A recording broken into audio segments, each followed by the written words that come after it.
Nous sommes de retour sur le plateau de TV Finance pour cette édition du 9 septembre du Minimag, la lettre de l'acheteur. J'espère que vous avez particulièrement goûté cette intervention, cette interview de Laurent Vitoz. On retrouve tout de suite en duplex Mathieu Driol. Bonjour Mathieu.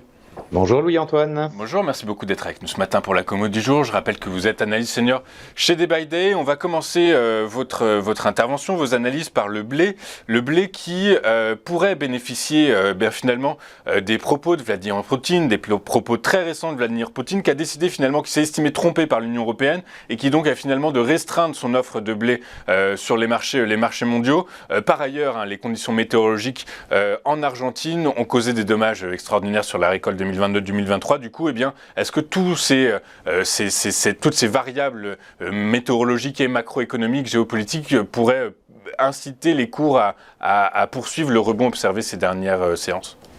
Effectivement, depuis 3-4 semaines maintenant et le test du support majeur à 735,50, les acheteurs semblent revenir en force en fait sur les cours du blé américain. Donc on avait assisté pendant l'été à une correction assez nette. Les cours sont passés de quasiment 1300 à 730 il y a quelques semaines de cela.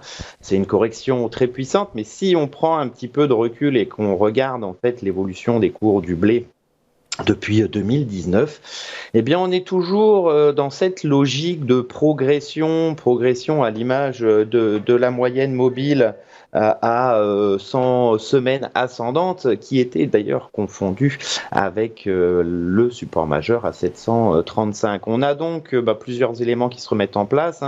Un support très très fort, une moyenne testée, une réaction haussière assez positive. Tout indique une poursuite du rebond vers un tout premier niveau de résistance important aux alentours des 940. C'est ce point-là qu'il faudra surveiller sur les cours du blé américain.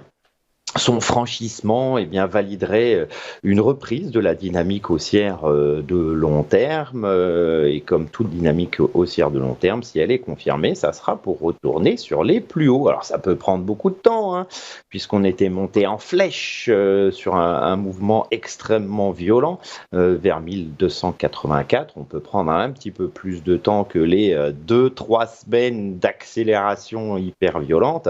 Ça peut prendre quelques mois, jusqu'à même potentiellement la prochaine récolte, mais le sens, c'est vraiment une reprise de tendance haussière. Une reprise de tendance haussière. Alors, on a vu dans les actus tout à l'heure que l'Australie annonçait une récolte record cette saison. Du coup, tout ce blé qui va arriver sur le marché, potentiellement, ça pourrait tirer les prix vers le bas. Si jamais c'est le cas, quels sont les supports qu'il faudrait avoir en tête, Mathieu ? Le niveau fort, le niveau à surveiller, c'est 735, tout simplement. Si on casse ce niveau-là, effectivement, on basculerait sur une lecture complètement autre. On aurait une tendance haussière qui ne provoque plus de retour des acheteurs qui montraient de la faiblesse, et effectivement un contexte qui alors, en termes de prix, s'éclaircirait. Ça coûterait beaucoup moins cher. On aurait un risque d'une poursuite de la consolidation vers les soutiens à 677 et aux alentours des $600. Ça n'est pas pour l'instant le scénario que je privilégie.